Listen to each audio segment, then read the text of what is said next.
Ao vivo e a cores, diretamente da sede da Double Age para o mundo, com ele. Aqui, ó, eu me enrolo. O Caio está se mostrando um excelente apresentador, mestre de cerimônia, hein? Você vê, eu vou abandonar esse negócio de pesquisa, de dar aula, eu vou ficar sendo mestre de cerimônia, pode crer. Boa. Ó, MBA em gestão de pessoas, pós-graduação em gerência e gestão de negócios com ênfase em marketing, pós-graduação em metodologia de treinamento personalizado, pós-graduado em fisiologia do exercício, coach sênior, instrutor internacional de fitness aquático, pela Aquatic Exercise Association, né?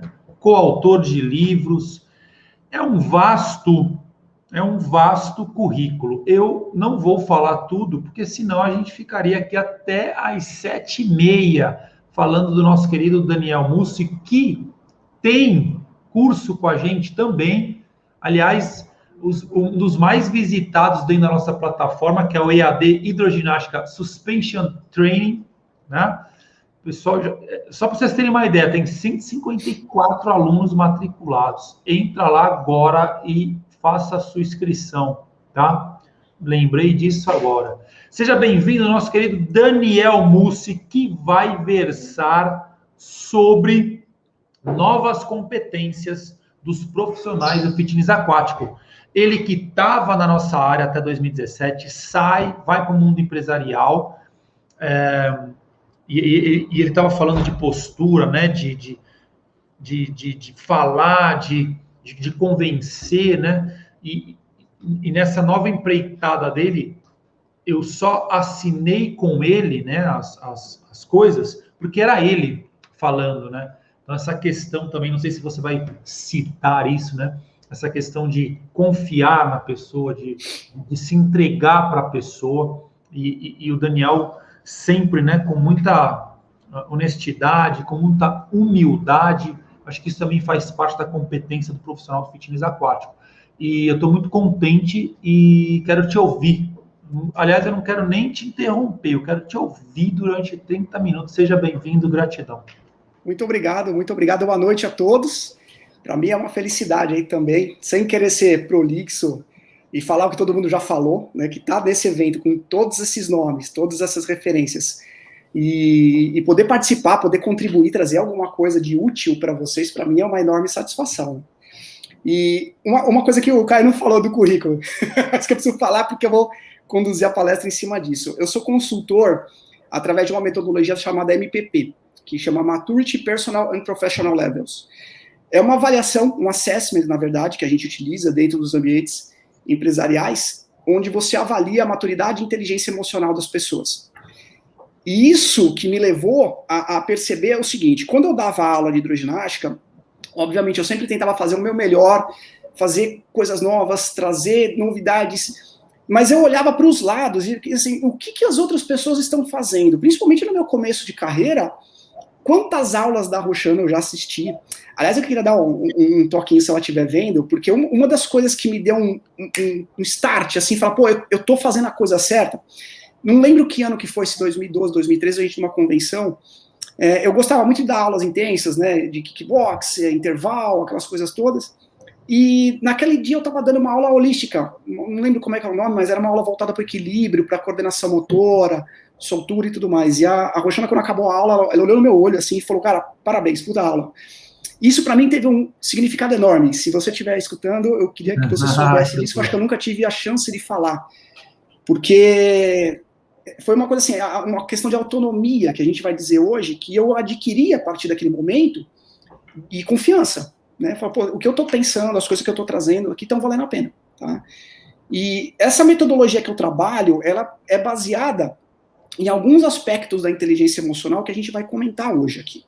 Então, eu vou pedir para a Haru me passar os slides para mim, porque como eu tenho um Mac, e o Mac não conversa com vários programas de streaming, eu não consigo espelhar a tela sem que eu fique visível.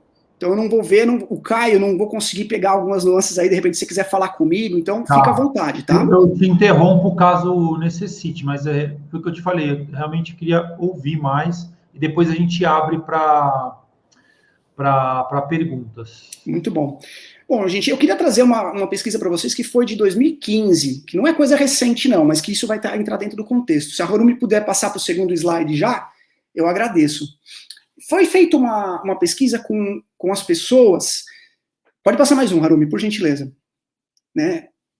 O Instituto Raiz e o INSPER avaliou vários CEOs, vários diretores de empresa, vários empresários, literalmente, para saber o que eles esperam de um funcionário. E ó, naquela época, a capacidade de se adaptar já estava lá na frente. Muito mais do que lealdade, do que capacidade de trabalho, de motivação individual. Muito mais. A capacidade de se adaptar a novos tempos, se adaptar a novas tecnologias, se adaptar a novas exigências, já era muito solicitada de antes. O que a pandemia fez? Fez com que essas pessoas que não se mexeram antes fossem literalmente empurradas. Então foi um chute na bunda da galera para começar a andar para frente, porque senão todo mundo ia ficar estagnado. E para começar esse nosso assunto, eu queria mostrar para vocês uma frase que eu escutei, se não me engano, em 2010, e ela ficou na minha cabeça, e toda vez que eu tenho uma pulga atrás da orelha, eu lembro dessa frase e eu quero começar com ela. Harumi, por gentileza, mais um slide. Esse monge, Shagdutu Rinpoche, ele diz o seguinte: questionar e estar consciente, estes são os mais preciosos mestres. Eles moram no coração de todo indivíduo que acorda para o perigo e o desperdício de uma vida não examinada. Isso me tocou profundamente, porque qual é o perigo de uma vida não examinada? Né? Qual é o desperdício? O que eu estou fazendo com o meu tempo? Então a gente vai começar esse papo olhando muito mais para dentro do que para fora. Nós, como professores, enquanto profissionais, a gente tem a tendência de sempre olhar e julgar e reagir instintivamente a esse julgamento que foi feito por nós mesmos através dos nossos filtros, através da nossa peneira. Então tudo que a gente vê, a gente já tem a tendência de botar uma opinião em cima. E a gente percebe hoje que a briga é pela opinião, para ver quem é que está certo e quem está errado. Todo mundo quer ter razão. Então muita gente se fica numa convicção completamente errada, equivocada, mas para poder dizer para os outros depois, olha, tá vendo como eu estava certo se aquela coisa errada realmente acontecer. Eu não sei se eu fui muito longe aqui, mas a ideia é trazer vocês para uma reflexão. Harumi, pode passar mais um slide. Essa reflexão, ela parte do seguinte ponto: o que eu faço da minha vida? O que eu faço com relação ao meu trabalho? Vamos focar aqui só na questão trabalho, porque assim, eu não estou nem vendo as perguntas que vocês estão colocando, porque vai vir uma cacetada de pergunta, uma cacetada de questionamento, porque são temas, são assuntos que são muito abrangentes, de certa forma são individualizados, não existe um contexto específico que a gente pode colocar aqui na mesa e bater o martelo. Então eu fico à disposição, já me colocando de antemão, para quem quiser conversar comigo depois, me manda direct que a gente troca uma ideia numa boa, tá? Mas a questão é assim, o que eu estou fazendo da minha vida?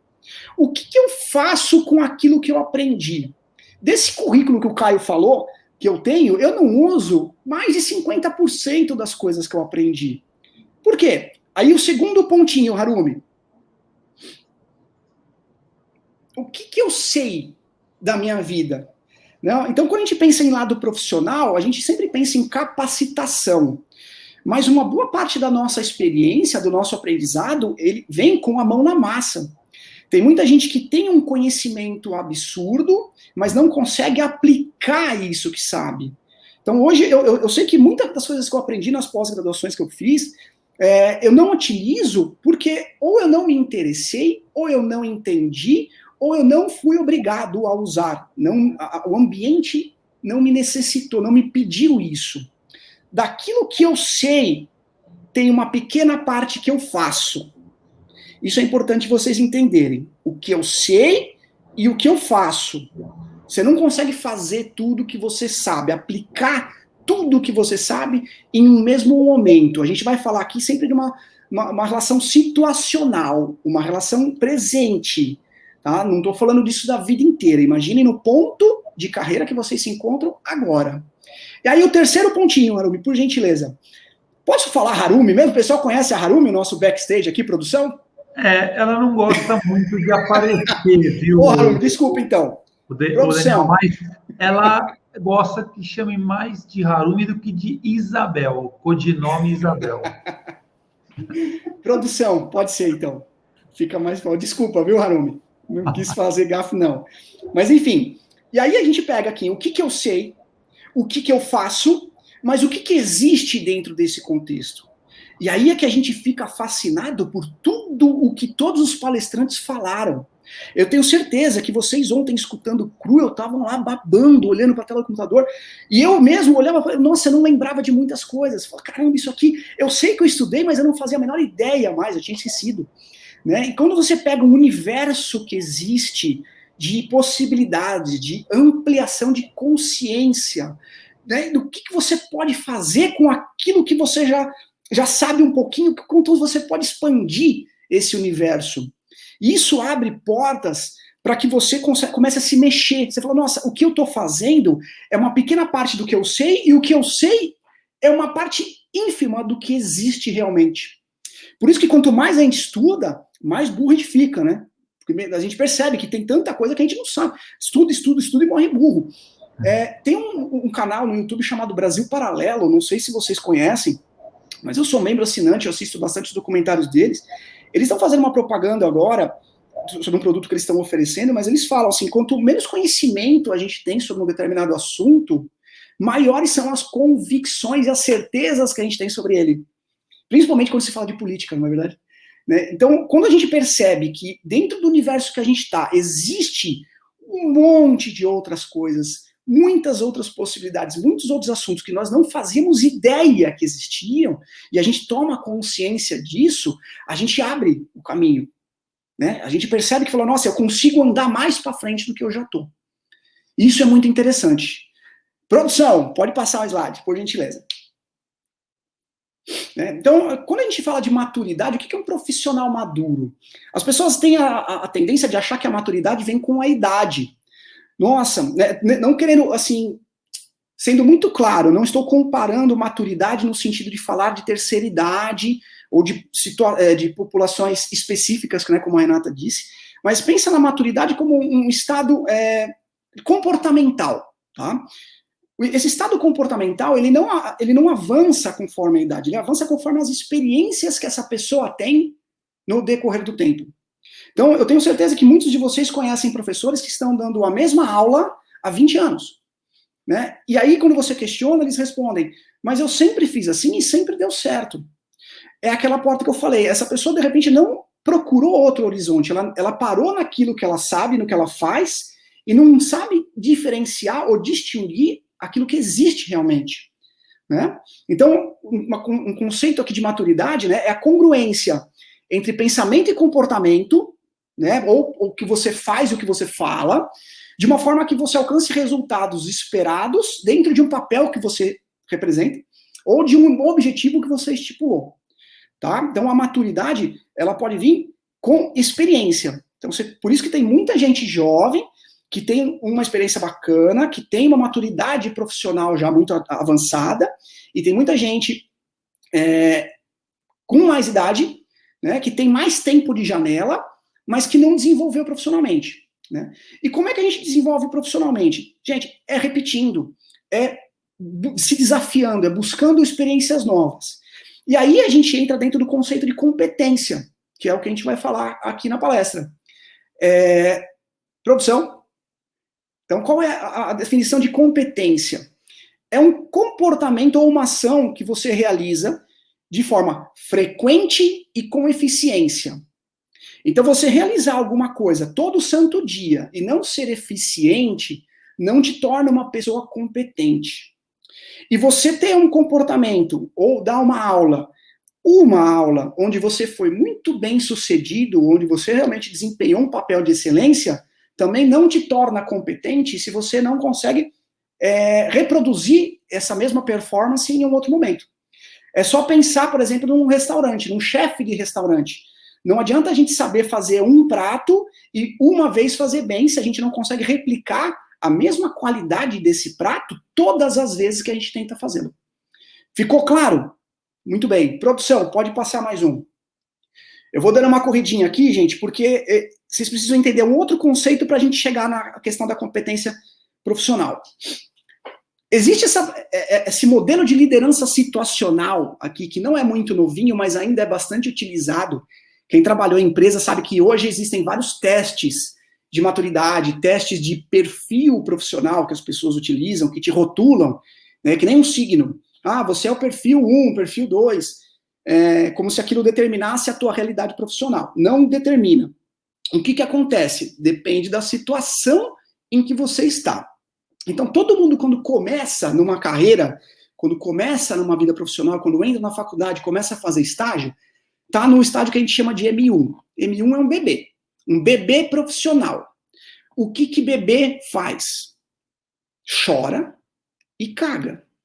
Essas duas coisas. Então, quando você pega um cara cru, o que ele vai fazer? Ele vai ou reclamar ou fazer besteira. E o que ele precisa? Ele precisa de atenção, ele precisa de orientação, de direcionamento. Você não pode tirar o olho dessa pessoa, porque você sabe que vai acontecer alguma tragédia. Esse bebê, ele não se sustenta sozinho. Ele não consegue se manter independente e de forma autônoma. Ele precisa de uma supervisão constante. Tá? Aí o próximo ponto. Se você é um bebê, você adquire uma certa experiência, você vira o que a gente chama de M2 ou uma criança. Criança já tem autonomia, já tem uma certa independência, mas o que acontece se você soltar da mão dela na hora de atravessar a rua? O que acontece se você tirar o olho dela dentro de um shopping? Essa criança vai se perder. Ela não tem noção das consequências dos atos que ela realiza ainda. Então, tem muito profissional que sai da faculdade, né, feliz da vida porque aprendeu a correr no sentido metafórico da coisa, aprendeu a correr, aprendeu a pular, aprendeu a brincar e vai para o mercado de trabalho fazer essas coisas que ele aprendeu. Mas ele não tem noção da responsabilidade que ele tem com relação aos seus próprios atos.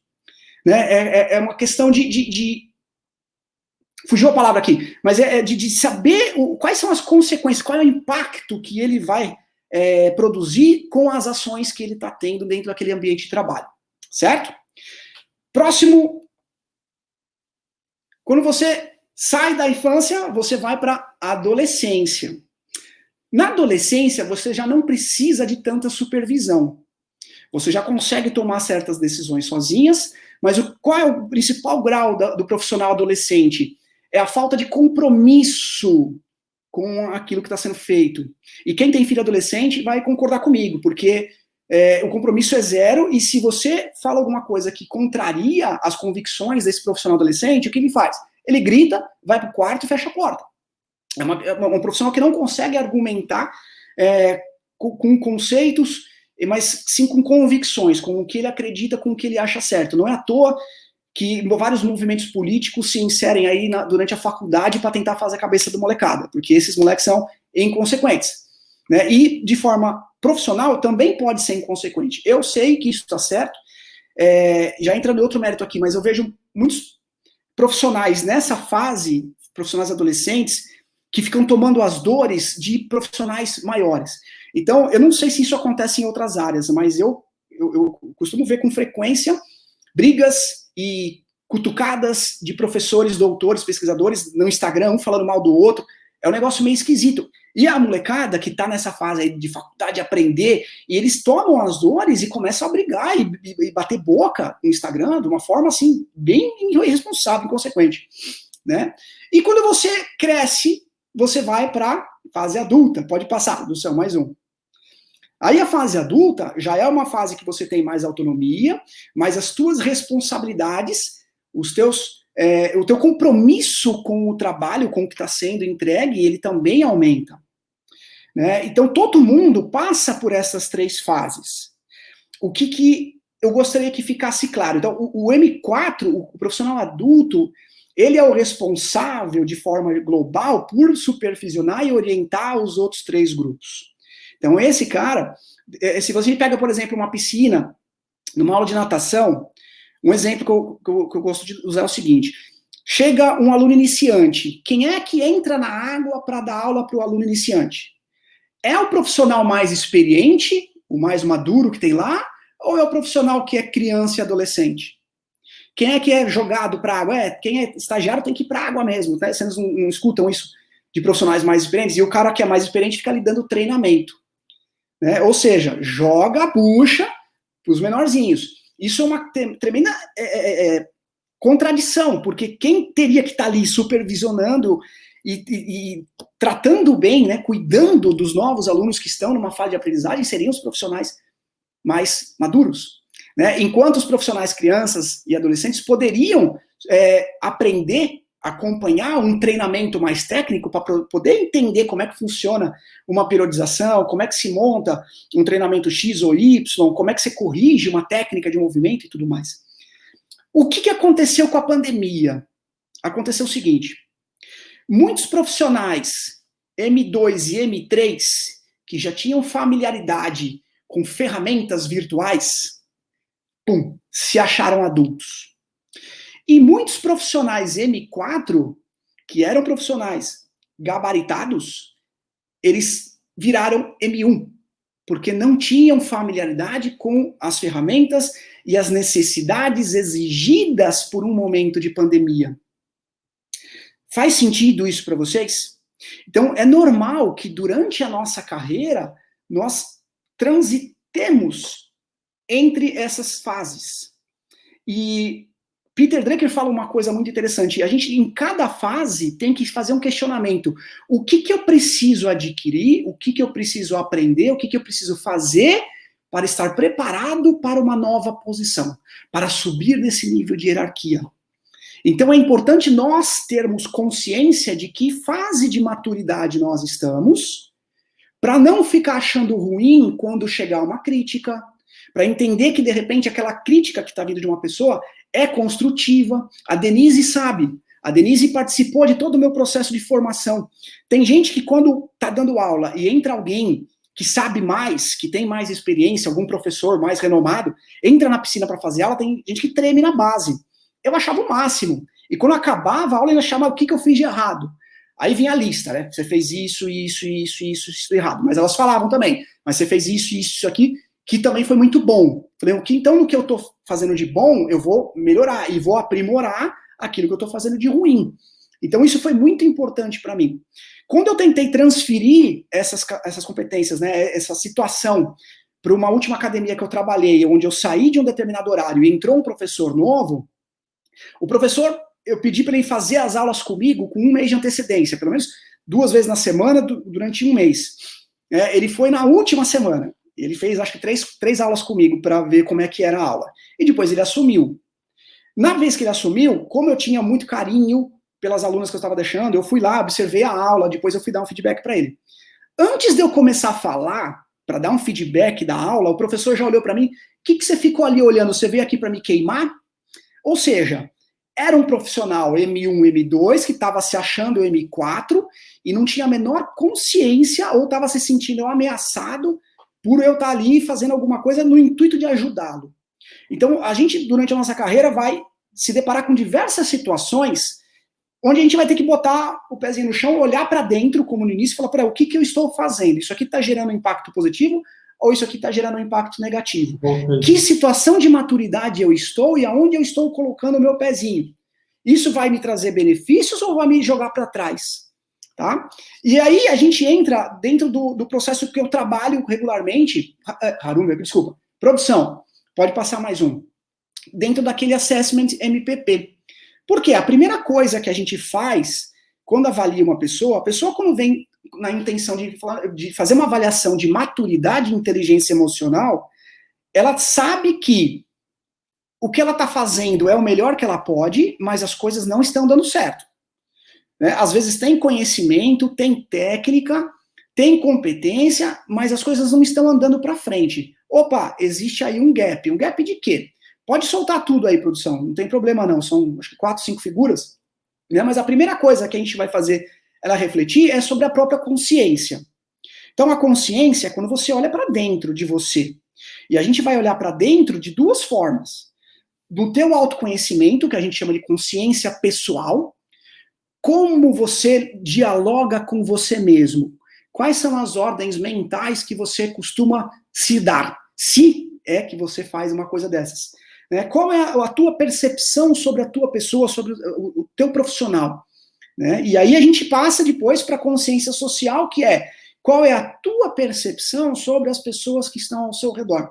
O que você enxerga que está acontecendo? E nesse ponto aqui vem coisas muito legais, porque você percebe que tem muita coisa que a pessoa enxerga que é a interpretação dela. Não é realmente os fatos que estão ali.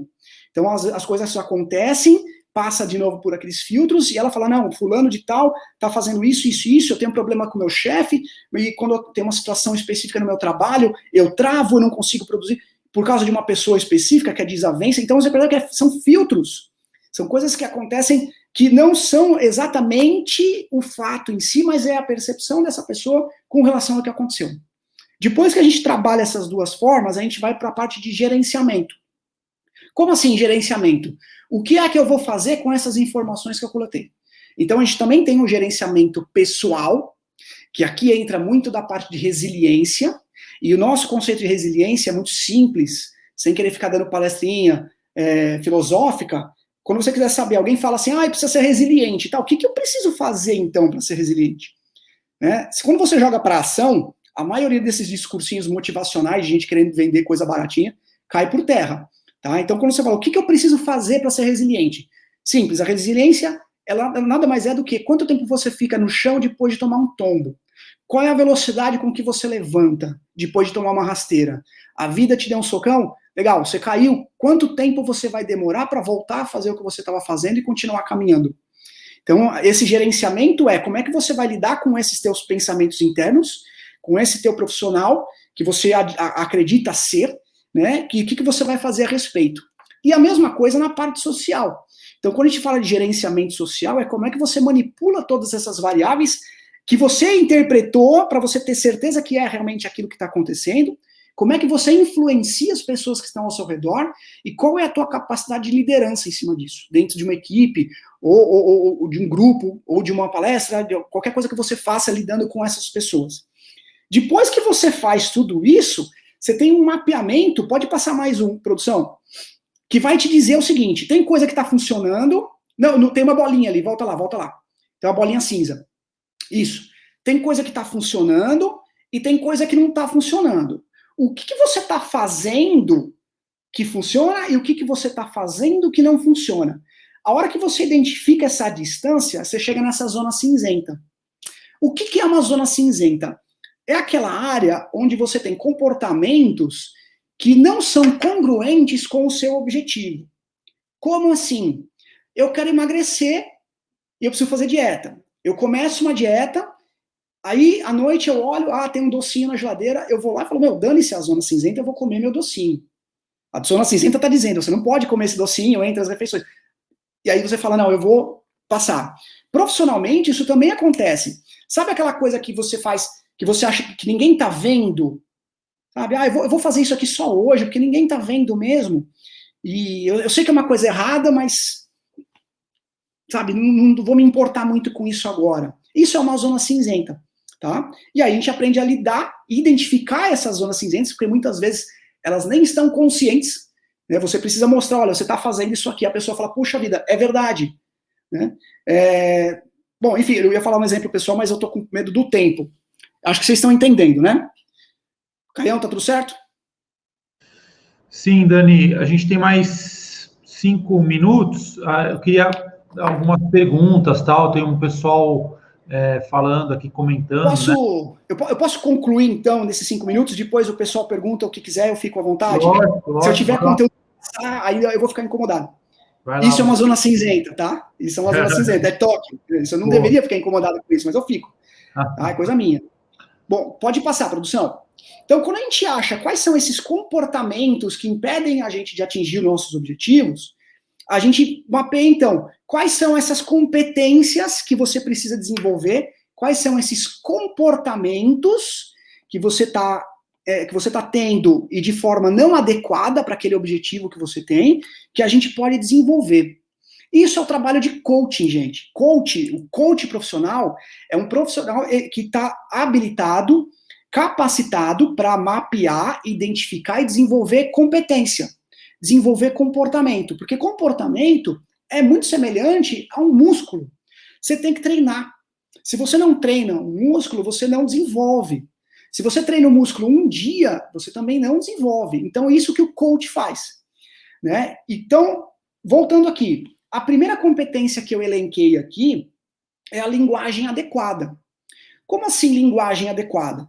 Gente, a gente que está numa tendência de aulas online, se você não consegue se comunicar com o português correto, comunicar numa entonação correta, com um vocabulário adequado, sabendo explicar o que é uma posição anatômica, o que é uma flexão, o que é uma extensão, saber explicar para o teu aluno qual é o plano, o eixo que ele tem que dar, mesmo que de forma assim, mais simples, não técnica, mas você tem que ser muito claro nas tuas instruções. Né? É meio chato quando você escuta uma aula de alguém que tem muito erro de português, aí você começa a prestar mais atenção nos erros de português da pessoa do que no que ela está falando. Né? E a gente tem a tendência de fazer isso. No colégio, todo mundo fica fazendo até marquinha para ver quantas vezes a professora falou a palavra tal, ou a palavra errada. Tá? Então, seguindo junto, eu sei que isso aqui dá pano para manga, dá com pau. A gente podia ficar falando 1 hora de cada competência. Tá? Mas seguindo para a gente conseguir concluir todas. A tua imagem social. O que é a imagem social? Qual é a percepção que as pessoas têm da tua imagem? Qual é a visão que você está passando para as pessoas? Então, de novo, com aulas online, fica muito complicado você dar uma aula. Eu pego muita gente no parque, às vezes, quando eu passo perto, dando aula assim, ó, com o celular. Não sei se eu vou conseguir mostrar na câmera. Isso, vai. Uhum. Isso, mais 3, 2. Ó, já tem problema de linguagem e de imagem social. Fica muito esquisito você pegar o narizão na tela ali. Então é legal que você consiga ter um local adequado, ter uma iluminação adequada, para que as pessoas consigam entender. Se você precisar demonstrar algum exercício, isso fique muito claro. Há 2 semanas atrás eu fiz um fundo adequado, né? Mas muitas vezes, eu estou pensando aqui, na aula presencial, as pessoas também não sabem disso. Quantas vezes a gente ficou treinando na frente do espelho para entender a amplitude do movimento correto para os alunos dentro da água saberem exatamente o que está sendo passado, né? E a gente treinar dentro da água para saber qual é a percepção dos alunos para que a gente consiga corrigi-los de uma forma adequada, né? Eu coloquei alguns pontos aqui, eu não quero esquecer de nada, mas vamos lá, se eu vou lembrar de alguma coisa, eu vou passando, tá? Aí a questão de relacionamentos assertivos. O que é ser competente nessa questão de relacionamento assertivo? Gente, tem muita onda na internet agora, né, principalmente com essa questão do Instagram, que você precisa aumentar o número de seguidores, que você precisa ficar babando o ovo das pessoas. Eu nunca fui um cara de ficar babando o ovo de ninguém, não. Eu sempre odiei fazer isso. Né? Eu gostava de ter relacionamentos autênticos, sinceros, né, sabe? De que a coisa não fosse forçada. E com o Instagram, você percebe que tem muita gente que fica ali insistindo. Eu preciso mostrar o meu trabalho e fica se filmando, e filma fazendo isso, fazendo aquilo, com linguagem errada, às vezes com uma imagem que não é exatamente o que você quer vender, e essa questão do relacionamento vem também por questão do ego. Aí talvez algumas pessoas fiquem chateadas com o que eu vou falar, mas durante esses 3 dias de palestra, quantas vezes eu via as pessoas fazendo as perguntas e dando as respostas já para as pessoas verem que ela sabe o que ela está falando. Qual é a necessidade disso? O que as pessoas ganham fazendo isso? Eu não sei se vocês concordam, mas é uma questão, vocês dão uma vontade de falar, não, mas eu sei o que ele está falando, e vou colocar minha experiência. Não precisa. Né? Às vezes tem gente que fica colocando comentário ali para mostrar mais, né, querer aparecer mais do que o cara que está falando. Isso não é assim aqui. Eu vejo isso em vários cursos online que eu tenho feito. Aliás, eu me matriculei num curso online um tempo atrás que era muito chato, porque ficava assim, vamos abrir para pergunta? Tinha 900 pessoas no curso. Pô, você não conseguia prestar atenção, não tinha conteúdo, porque era, além das perguntas que às vezes não eram nem pertinentes, vinham, como você tá bonitinha, como você tá usando uma roupinha, onde você comprou isso aqui, adorei isso aqui. Um papinho furado para tentar ficar, sabe, íntimo das pessoas. Não tem necessidade disso. Então o relacionamento ele tem que ser assertivo. Assertivo no sentido de economizar tempo, sabe, economizar energia, não precisar ficar sendo uma coisa forçada, esticando o chiclete, assim, para a coisa acontecer. Se você tem conteúdo, se você tem uma questão pertinente, as coisas fluem, as coisas acontecem. Tá? Dani, 5 minutos. Manda. Tá? Oi? 5 minutos. Terminando. Então, a quarta questão aqui são capacitações técnicas, que é o que a gente tem feito aqui. Para você conseguir explicar uma aula de hidro, por exemplo, virtualmente, quantas coisas você tem que adequar? Né? Não adianta. Aquele professor que chegava na beira da piscina e ficava gritando uhul, 3, uhul, 2, uhul. Esse cara tá fora do mercado, ele não vai conseguir dar aula, porque ele não vai conseguir explicar. Então, as capacitações técnicas, elas vêm para te orientar a se adequar ao mercado que está em constante evolução. Então, eu presenciava algumas pessoas em congressos que falavam, mas é sempre a mesma coisa. Não é, gente. Não é, é sempre diferente. Mas é o mesmo exercício. Para de pensar em exercício, tenta entender qual é a estratégia, tenta entender qual é o método, para você conseguir diversificar isso depois. Não é o exercício que vai fazer diferença.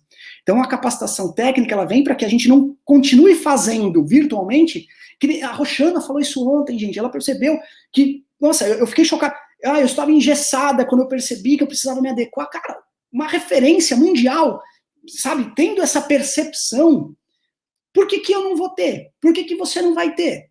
A gente tem que se adequar sim, e essas capacitações servem para isso, tá? Aí a questão da gestão profissional. Todo mundo hoje é uma empresa. Né? Eu não sei quem é que gosta de botar carimbo nas costas, ficar andando dentro do ônibus com o uniforme da academia. Eu nunca gostaria de fazer isso. Eu nunca queria ser é o professor da academia tal, é o professor do clube tal. Não, eu queria ser o Daniel Mussi, as pessoas tinham que me conhecer pelo nome. Então, essa gestão profissional, ela vem que hoje você precisa saber quantas aulas você tem que dar para conseguir cobrir teu custo fixo, para conseguir botar um lucro, fazer uma margem. Você precisa ser o administrador, você precisa ser o financeiro, você precisa ser o marketing, e isso precisa ser a cobrança. Tem muita gente que não sabe cobrar. E tem que ser a cobrança, sim. Então, essa gestão profissional é a questão de profissionalização do teu próprio serviço, como autônomo, não ficar dependendo de outras instituições. Você é a tua empresa, você é a sua aula, tá? E nisso vem as técnicas de comercialização. Então, são competências de negociação, são competências de vendas, né? E aí é o seguinte, é competência para que você consiga fazer, não para que você se torne especialista nisso. É só para que você consiga executar essa função dentro do teu propósito, dentro do teu objetivo de vida. Né? O Cru também falou um negócio que eu achei sensacional, que o professor de educação física, ele quer ser bom em tudo. Então, vocês podem perceber, eu continuo trabalhando como coach, mas há 6 anos atrás, todo mundo era coach. Tinha curso de coach a dar com pau. Todo mundo queria fazer curso de coaching para educação física. E o que acontece agora? Hoje vocês veem curso de coach? Não, porque não era coach, era consultoria. E está acontecendo a mesma coisa com a mentoria. As pessoas estão dando consultoria e falando que é mentoria. O conceito de mentoria é completamente diferente. Tá? E essas técnicas de comercialização, elas vêm para te ajudar a botar para rodar o teu negócio. Você precisa, numa entrevista de emprego, você precisa desse tipo de técnica. Tá? A questão, as duas mais importantes, agora que eu quero finalizar. Autonomia e disciplina. Se você não for responsável pela tua vida profissional, ninguém vai ser. Você não pode deixar a tua renda nas mãos de ninguém. E a disciplina para fazer o que precisa ser feito, você gostando ou não. Isso é o mais importante. E aí, por último, ética e inteligência emocional. Até que ponto você consegue lidar, por exemplo, com um hater? Você passou alguma informação, vem alguém te desbancando, ou querendo falar alguma coisa que você não concorda, você já quer revidar na hora, né? E isso demonstra que você não tem um autocuidado com essa questão de responsividade. A dica que eu dou dentro desse aspecto é uma técnica que a gente chama de PRE. Para, reflita e escolha o que você quer fazer com cuidado. A gente não precisa ser tão reativo, porque muitas vezes, por causa da inteligência emocional, que de repente, por um estado emocional momentâneo, faz com que você perca aspectos éticos que são muito pertinentes, que são muito relevantes. Você passa por cima de muita coisa que você acredita por causa de uma reação instintiva sua. Então, essas competências, como eu falei, são comportamentos que são adequados para uma nova realidade, onde você só precisa ter essa autoconsciência de estou fazendo ou não estou fazendo? Posso melhorar em algum aspecto? Ou o que eu estou fazendo já está suficiente para a minha desculpa, para minha demanda. Então, é essa questão da reflexão, desse olhar para dentro, para depois colocar para fora, que eu queria trazer para vocês. Tá bom? Espero ter agregado alguma coisinha aí. Aí tem uma última frase que eu queria colocar também, que a produção pode pôr aí, né, que a maior realização hoje é você ser você mesmo em um mundo que está constantemente tentando fazer de você outra coisa. E é assim que eu finalizo aí a minha apresentação. Eu agradeço demais a atenção de vocês, que para mim é sempre um prazer estar aqui falando das coisas que eu gosto e que eu trabalho, que eu vivo isso diariamente.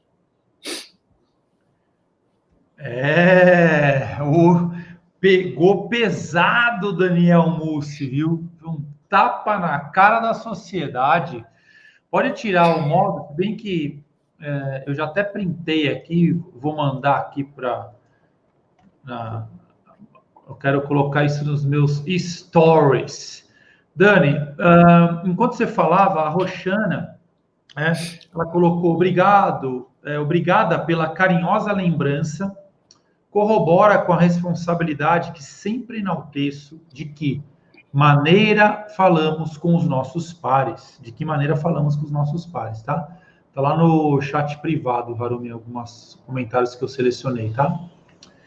O Sérgio Pereira de Araújo até brincou, parafraseando aqui, né? Tudo que sei é que nada sei, né? Ele, durante a tua fala, que você fala, pô, a gente ouviu a Denise Amaral hoje falar que, olha, eu continuo estudando, né? Então, a Márcia Lima, eu já ouvi do meu ex-coordenador, compensa gastar todo esse dinheiro com cursos todo ano? Né? Ou seja, eu sairia dessa academia, né? Desculpa o meu desabafo aqui. Mas, não é o teu coordenador que paga as contas, né? Você pode sair da academia e trabalhar em outro lugar. Tem um outro desempenho mais eficiente aí. E eu gostei também da natação Stats. Ele fala assim, a eterna discussão, as instituições que não querem mudar versus o profissional que não se move, né? Eu acho que ele também tem aliás, daria um belo curso isso aqui, né? Eu sempre fui adepto da seguinte coisa, quem é responsável pela minha carreira sou eu. Eu já trabalhei em instituições onde eu gostaria de colocar em prática as coisas que eu sabia e eu não eram permitidas. Então eu saía. Eu sempre tive, assim, não sei se era coragem ou cara de pau ou loucura mesmo, e falar, tô indo embora e tchau. Como fiz agora há pouco tempo. Né? E eu vou atrás do que eu realmente quero. Então eu acho que a responsabilidade é sempre do profissional de querer melhorar. Nenhuma academia, instituição tem obrigação de fazer nada por você. Você que tem que entregar resultado. E aí você pode cobrar por isso. Né? Eu tenho uma frase daquele Neil, esqueci o sobrenome, mas ele fala, o universo não tem a menor obrigação de fazer sentido para você. Você que tem que correr atrás. Perfeita a tua fala. Eu estava, inclusive, lendo hoje sobre o cérebro criativo, né? Dr. David Eagleman. Eagleman, tá? Ele fala de sair da zona de conforto, né? E a tua palestra vem, acho que para mexer com a gente. Segundo, ele comenta, não tenha medo do fracasso, porque as pessoas às vezes se engessam por conta de assim, eu não vou sair daqui porque eu estou bem nessa empresa e, pô, eu vou deixar de ganhar o meu fixo para me aventurarem. Então, o sucesso irá surgir dos seus fracassos anteriores, ele fala. Ou seja, a gente aprende com esses fracassos, né? Mas tem uma coisa bem interessante, Caio, que é assim, para muita gente, você estar num lugar onde você se sinta seguro é uma âncora de carreira muito forte. Existe um conceito de âncora de carreira que, de repente... Aliás, naquele primeiro evento que a gente fez junto lá no Eldorado, eu apliquei um teste de desenvolvimento de competências profissionais na hidroginástica baseado nesse fundamento de âncora de carreira. A estabilidade e a segurança, ela pode ser uma âncora muito forte. O que é uma âncora? É aquilo que te estabiliza dentro da tua vida profissional. Né? A minha âncora principal é desafio. Eu não consigo parar num lugar onde eu não seja constantemente estimulado, mas a segurança e a estabilidade, ela pode ser uma âncora muito forte. Eu tenho amigos, professores, que são excelentes profissionais, excelentes professores de hidro, mas que estão ali na academia fazendo o que sempre fizeram, porque ali eles se sentem seguros, eles estão bem com isso.